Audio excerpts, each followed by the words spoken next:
try something with me for a second, before we go a single paragraph further. Picture the next 14 days of your life, not the next 14 meals. Picture every sugar wave your body is currently expecting, every mid-afternoon crash it has scheduled, every evening craving it has queued for after dinner, every hidden cube of sucrose riding through your bloodstream in the yogurt, the cereal, the sauce, the can of something fizzy in the back of the fridge. Picture all of that switched off. Now picture what fills the space. That question, what fills the space, is the entire reason this video exists. And it is the question that determines whether quitting sugar for 14 days is a miserable, headachy, useless experiment you regret on day 3, or one of the most quietly powerful upgrades you can run on your own biology for free. Because here is what the last decade of nutrition, neuroscience, and metabolic research has made brutally clear, and what almost no wellness content is willing to say plainly. Sugar is not a flavor. It is a drug-shaped molecule with a half-life in your brain, a documented action on your reward circuitry, and a daily recommended ceiling that most adults in the modern world blow past before lunch. The World Health Organization has spent a decade telling adults to keep added sugar under about 25 grams per day. The American Heart Association has spent a decade telling women to keep it under about 24 grams per day, and men under about 36. The average adult in the United States consumes closer to 71 grams per day, according to the most recent federal dietary data, and that is the number before you count anything liquid. So when this video says quit sugar for 14 days, it is not asking you to give up a treat. It is asking you to step out of a dosage that is roughly 3 times what your physiology was designed for, and to watch what your biology does when the dose stops. And the honest disclaimer first, because it belongs at the top of any content this serious. This is not medical advice. If you have type 1 diabetes, if you are on insulin or on any medication that lowers blood glucose, if you have a diagnosed eating disorder, if you are pregnant or breastfeeding, if your doctor has placed you on a specific carbohydrate protocol, the conversation that follows is informational, not prescriptive. Do not stop sugar to fix a medical problem without talking to the clinician managing that problem. The vast majority of healthy adults can run this experiment safely. The small minority who cannot are absolutely not forgotten. And the careful line is part of what makes the rest of this content useful rather than promotional. So what does sugar actually do inside you, at the molecular level, before we get to the 14-day timeline? The relevant molecule is glucose, with fructose riding alongside it in table sugar and high fructose corn syrup. The relevant organ is your pancreas, which releases insulin in response to glucose. The relevant brain region is the nucleus accumbens and the ventral tegmental area, the dopaminergic reward circuitry that lights up every time you eat something sweet. When sugar hits your tongue, dopamine is released in the striatum within seconds, before the food even reaches your stomach, according to the Max Planck Institute work that has been replicated several times since. When that dopamine signal fires repeatedly, hour after hour, day after day, the receptors that receive the signal start to down-regulate. That is the part most casual explanation skip. They say sugar is addictive. They do not finish the sentence. The full sentence is that sugar, in the doses the modern food supply delivers it, is addictive the same way nicotine is addictive. It does not merely produce a feeling. It changes the density and sensitivity of the receptors that produce the feeling, which is the textbook biological definition of dependence. A 2019 study in mini pigs at Aarhus University found that 12 consecutive days of intermittent sucrose access measurably reduced dopamine D2 and D3 receptor binding in the striatum. 12 days, not 12 months, 12 days. The human literature, in healthy volunteers and in imaging studies, has reproduced the same direction of effect. Which means that when you quit sugar for 14 days, you are not just stopping a behavior. You are giving those receptors the recovery window they need to begin upregulating again, and that recovery is most of the reason day 8, day 9, day 10 feel different from day 3. Now walk the 14 days, one by one, the way a careful timeline should. Day 1. You stop added sugar. Your blood glucose, which has been swinging on a glucose roller coaster driven by 3 or 4 daily sweet hits, has its first calmer morning in years. You will likely not notice the calm yet, because day 1 is mostly psychological. You are, in fact, abstaining, and the awareness of abstaining produces its own low-grade discomfort. By evening of day 1, the first cravings usually appear, often strongest between roughly 4 p.m. and 9 p.m., because that window is when most adults have trained their reward system to expect a sweet signal. The honest expectation. Day 1 is a willpower day, not a biology day. The biology has not yet had time to react. Day 2. Cravings intensify for most adults. The brain, which has been getting a dopamine signal every few hours, registers the absence the way a smoker registers the absence of a cigarette. Headache, fatigue, irritability, brain fog. These are real. They are not in your head, even though they are also in a sense in your head. The mechanism is straightforward. Dopamine tone dips. Cortisol often rises. Sleep the night before day 3 is often the worst of the first week, because the brain, anticipating sugar, has been driving wakefulness through the reward pathway, and the pathway is now quiet. The honest expectation. Day 2 is the day most people quit. The data on 14-day challenges is unambiguous. The majority of dropouts happen between day 1 and day 4. The reason is not weakness. The reason is that day 2 through day 4 is when the biology of withdrawal peaks, and most people do not know that peak is temporary. Day 3 to day 4. This is the trough. Cravings are still present but oscillating. Headaches are common. Mood is the most fragile. Energy is at its lowest. Insulin sensitivity, however, is already beginning to improve, because every hour without a sugar spike is an hour the pancreas is not being asked to overshoot. Liver glycogen stores, which held about 300 to 400 grams of water along with them, are beginning to release that water. The first visible change for most adults shows up in the bathroom scale right around here, but the visible change is mostly water, not fat, and that distinction is the first place to keep the line the literature insists on. The scale will move. The scale is mostly moving water. The fat loss, which is the actual goal, takes longer and is smaller per day, day 5 to day 6. The trough softens. Energy begins to return, often in a slightly odd way. People describe a quieter baseline energy, less of the morning and afternoon spike and crash pattern they had come to think of as normal. The brain is starting to adapt.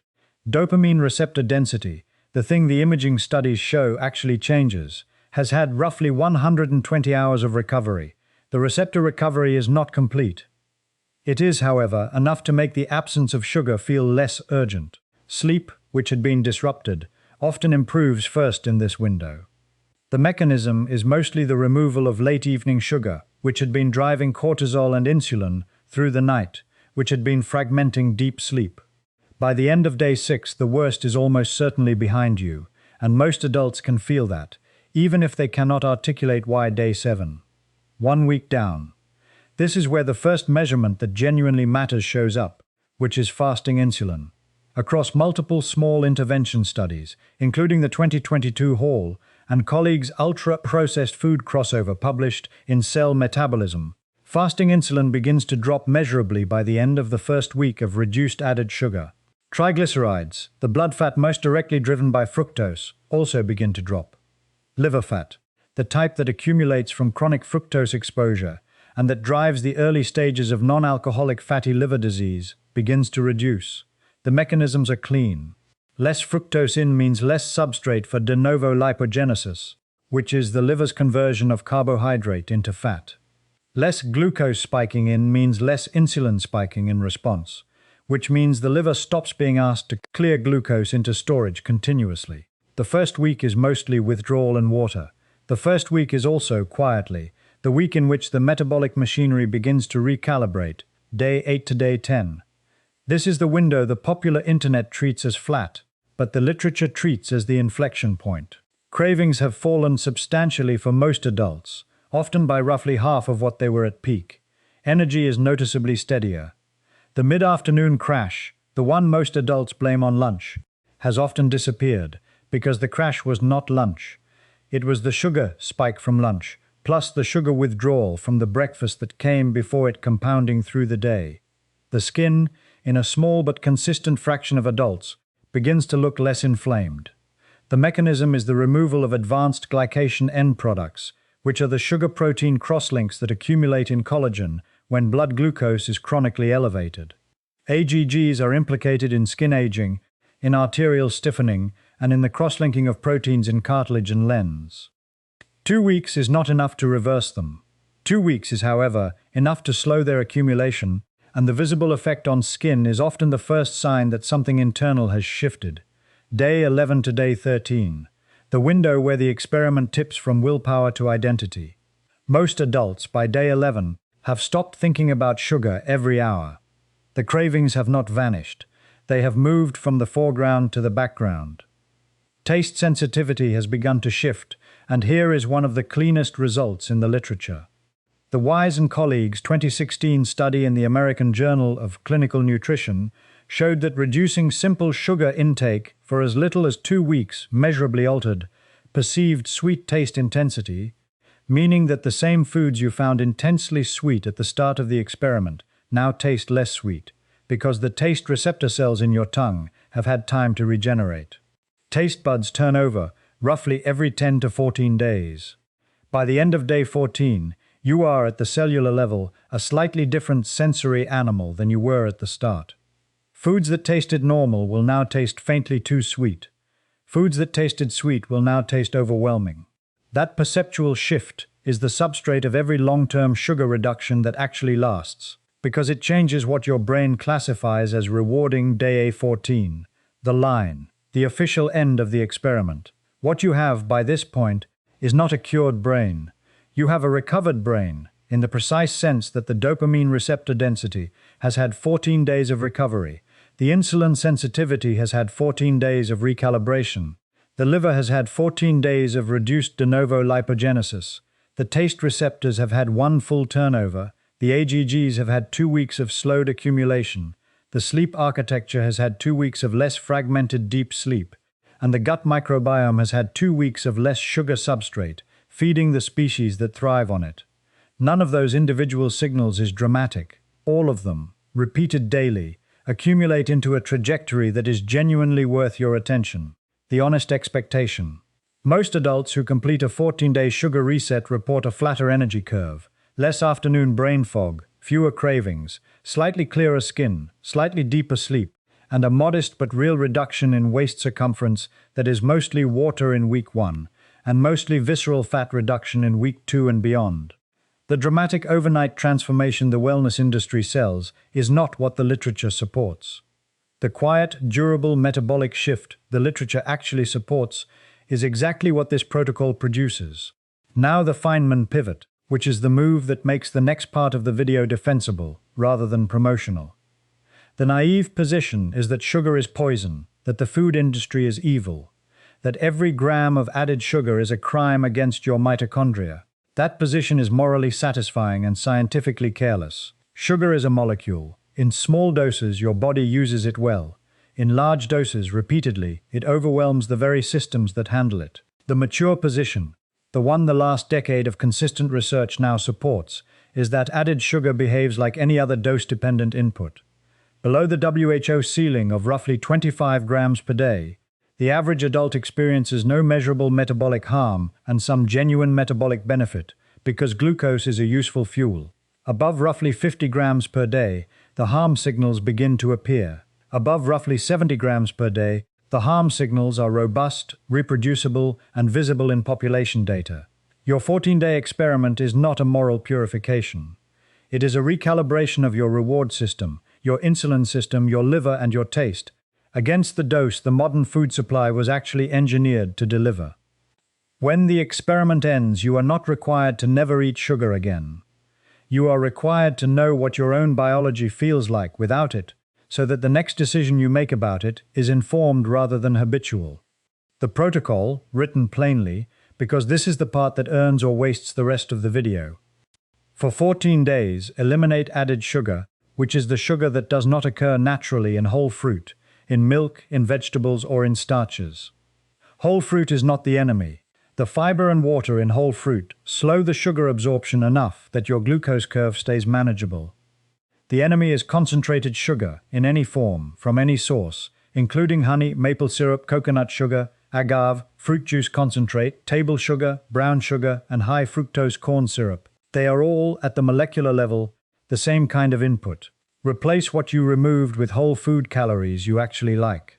Protein at every meal, because protein is the most satiating macronutrient per calorie, and because it stabilizes the blood glucose curve even when the carbohydrate around it is moderate. Fat from whole food sources, because fat does not spike insulin and because the satiety it produces reduces the urge to snack between meals. Fiber, the unsung hero of the protocol, because soluble fiber physically slows gastric emptying and blunts whatever glucose response remains. Drink water, plain or sparkling. Drink black coffee or tea without sweetener. Sleep 7 to 9 hours, because partial sleep deprivation drives sugar cravings through exactly the same reward pathway the experiment is trying to recover. Move your body, because exercise improves insulin sensitivity within 48 hours, and because movement reduces the perceived intensity of cravings. And hold the line on days 2, 3, and 4, because those are the days the experiment is won or lost, and because every hour past day 4 is easier than the hour before. Tomorrow, the practice. Walk to your kitchen, open the cupboard, look at every sweet thing you have stored, the cookies, the cereal bars, the syrups, the sweetened yogurts, the cans of fizzy drink, the juice, the chocolate. Read the labels. Note the grams of added sugar on each. The number that matters is added sugar, not total sugar. Added sugar is the line in the nutrition panel below total carbohydrates, and most countries now require it on the label. If the line is over about 5 grams per serving, the product is doing the same thing to your reward system the experiment is trying to undo. You do not have to throw the food away. You do have to stop eating it for 14 days. Put it somewhere out of sight, in a high cupboard, in a garage box, somewhere your eyes do not pass over it 3 times a day. Replace what is visible on the counter with the things the protocol wants you to reach for. A bowl of fresh fruit, a jar of raw nuts, a bag of dark leafy greens, a block of cheese, a tin of sardines, eggs, olive oil, a bag of frozen berries. These are the visible choices that determine what you actually eat at 3 p.m. on day 4, when your willpower is at its lowest and your environment is doing 90% of the decision. Build the environment to make the experiment succeed, because the experiment is not a test of willpower. The experiment is a test of preparation, and then run the 14 days. Notice around day 3 that the headache and the brain fog are real. Notice around day 6 that sleep has quietly deepened. Notice around day 9 that the afternoon crash that used to arrive like clockwork is no longer arriving, and that you did not even notice it was gone until it stopped. Notice around day 12 that a food you used to find normally sweet now tastes faintly too sweet, and that this perceptual shift is not a willpower trick. It is your tongue's taste receptor cells, regenerated over the last 2 weeks, recalibrating against a lower baseline. Notice at the end of day 14, if you remember to look, that you are not the same metabolic animal you were at the start of day 1. Your fasting insulin is likely a little lower. Your triglycerides are likely a little lower. Your liver fat is likely a little lower. Your waist is likely a centimeter or 2 smaller. Your mood is likely a little flatter, in the good sense. Your sleep is likely a little deeper. Your cravings are likely a fraction of what they were. None of those individual signals is dramatic. All of them, repeated daily, accumulate into a trajectory worth paying attention to. That is the molecule. That is the brain. That is the patient larva of evidence, grown up. That is the entire claim a careful reader of the literature will sign. And if you store only one sentence from this video about sugar for the rest of your life, store this one. Sugar is not a flavor you have to give up. It is a dose your biology was designed to handle in single-digit grams per day. And the experiment of 14 days off is the experiment of finding out what your own biology feels like when the dose is correct.